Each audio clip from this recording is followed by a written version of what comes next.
So the fourth fragrance in the Gentleman Givenchy collection of fragrances is basically Boisée. Gentleman Givenchy Eau De Parfum Boisée. I've got it here and I'm going to tell you all about it coming right up.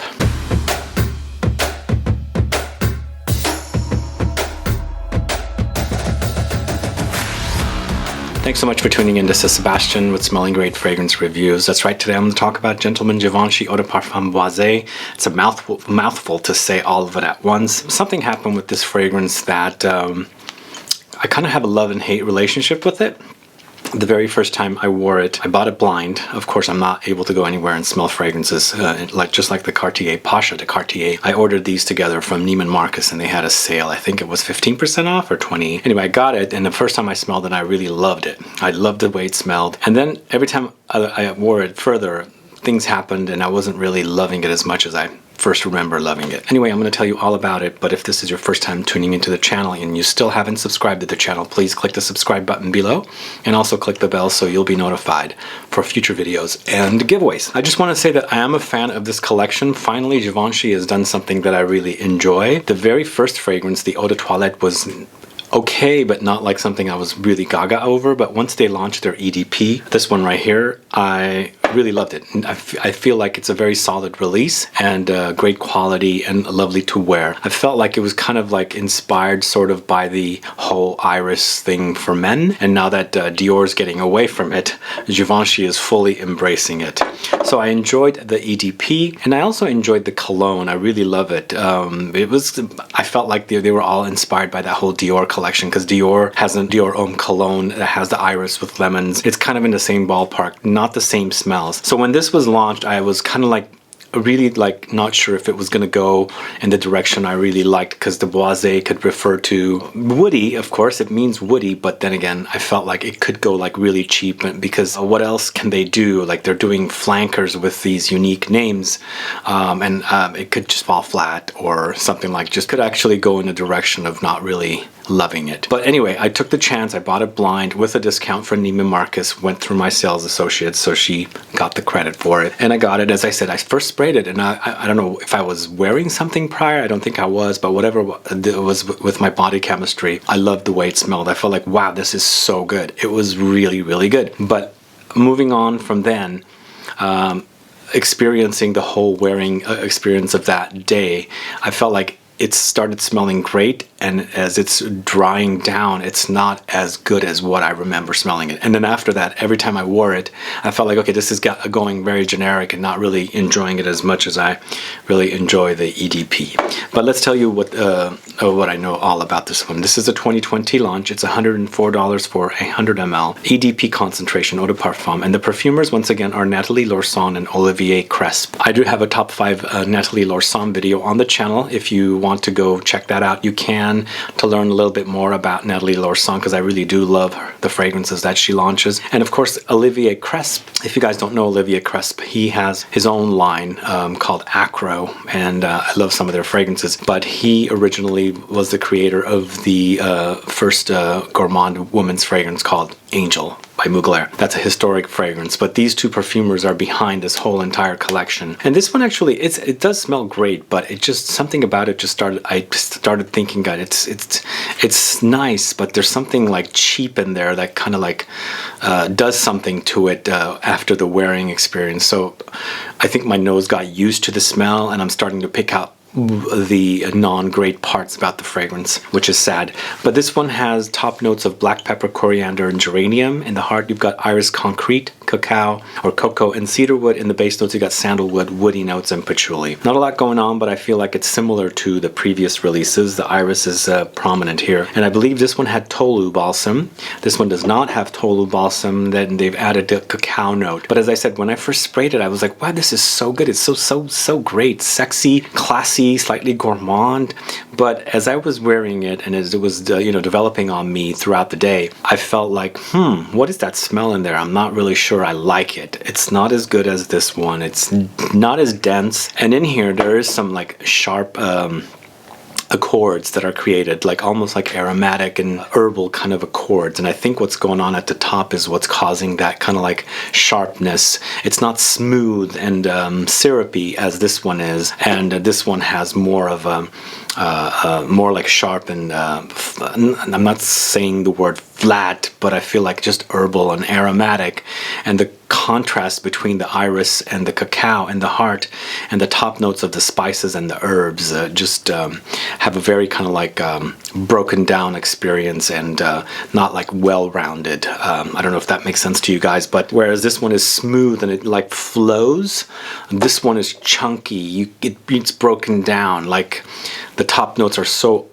different than the heart notes that it doesn't flow very smoothly, and the wearing experience of the transitions between the heart or the top and the heart is kind of abrupt. I think that's what's I was experiencing when I was wearing it and practicing and you know trying to figure out the fragrance on its own. But as I said, the first spray, I thought, wow, this is such a great smell.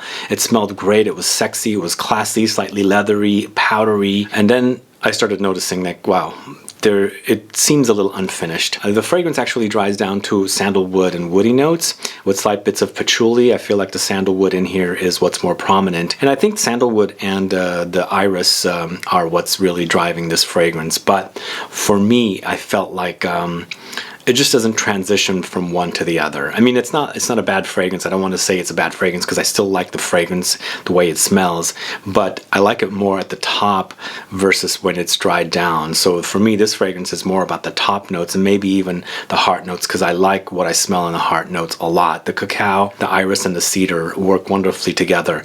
It's just getting there is chunky. It doesn't flow. It's not a smooth transition from top notes to heart notes and then finally in the base notes. So there are that kind of differences. I feel like this one is still, could be my number 3rd favorite of the 4 fragrances in the collection, which is the Eau de Toilette, the Eau de Parfum, the Cologne, and then now the Boisée. But you know, it does smell great, and I think that's how I'm experiencing this one, but you guys might not experience the fragrance this way. It's just different noses pick up different things. I just feel like it just didn't seem as finished as it could, and it's not as great as this one, whereas this one is really, really awesome. It's one of my favorite designers as of late. This one I wouldn't put it as a favorite designer, but as far as the smell goes, it is still a great smell, especially when you're first smelling it. It's like, it surprised me at how great it smelled. It's just, as I was keep wearing it, I started like noticing how the fragrance is not so well composed. I guess I'm being a little too critical about it, because as far as the smell, as I said, it does smell great. Just when you wear it, it just doesn't flow as smoothly as this particular fragrance does, where I find this one to be quite wonderful. This one just doesn't do it for me as much. So if I was to rank the 4 fragrances, maybe I'll do a separate video for that, but we'll get to that later. But I still think that the Eau de Parfum is still my favorite. I just love the way this one goes. It's a smooth transition between the notes and the tops and the heart and the base, and the way it smells and the notes together are just flowing very, very naturally. And so in the end, I would still pick this over this one, but I do like this one. The way it smells is great. It's just, it has a wonderful cacao-like combination of notes, and mixed with the iris, which is a little buttery, a little soft, and it's definitely powdery, but it's still buttery. So just imagine cooking with butter and cacao. It goes wonderfully together. So if your iris is like iris concrete, the butteriness is in there, mixing with the cacao or cocoa powder, I think it's a great experience for me. It could be for you as well. The only criticism, as I said, I have for this one is that it's not smooth. It's not a smooth flowing fragrance. But those are my thoughts. I think what you're going to experience with this one is that you will experience lots of woodiness. It has a very warm and spicy accords in the fragrance, so you'll experience it warm. I feel like this going into spring and summer, it might be a little strong, but I think we're in spring, but it's still cool out there. It's not warm, so I feel like the temperature would be appropriate. But then I think you should skip summer, or maybe control your sprays with this one and wear less sprays if you want to wear it. But once we go into fall, I feel like this would be perfect for fall. And I think that's how designers release fragrances. They'll release a fragrance months before for a specific season. I feel like it is for, just like fashion, they'll release it like several seasons prior to when it is for. So as I said, this is for me appropriate for fall as a fall fragrance. It just acts like a fall fragrance, and it would do well when it's fall out there. You know, you have some warmth still, but the cool is kind of creeping in, so the contrast of the cold and warm together would be just appropriate for this one. I mean, I think there's no real rules for what seasons to wear. You can wear it any time of the year. Just, you know, in the summertime, I feel like it could be really, really cloying. But if you like a gourmandish edge of this one, you can try it, get a sample and test it out. Again, for me, it's not smooth, the wearing experience, and it does have a slight cheap smelling undertone there, like not an undertone, but like just under there, there's just like very sharp metallic herbal aromatic cheapness down there. It just felt like the notes were not as elegant and luxurious as the name suggests. Givenchy, which is an LVMH owned brand, but still, I think if you get past that, you might enjoy it. Anyway, those are my thoughts on Givenchy Gentleman Eau De Parfum Boisée. Let me know your thoughts on this fragrance. Have you sampled it yet? Are you curious about this one? Are you a fan of the entire collection? If you are, let me know which one is your favorite. Put a comment down so I can find out. Other than that, guys, thanks so much for watching today. Please like this video. Please share it. Follow me on Facebook, Twitter, and Instagram, and I'll be back with more videos very soon. Have a good one. Goodbye.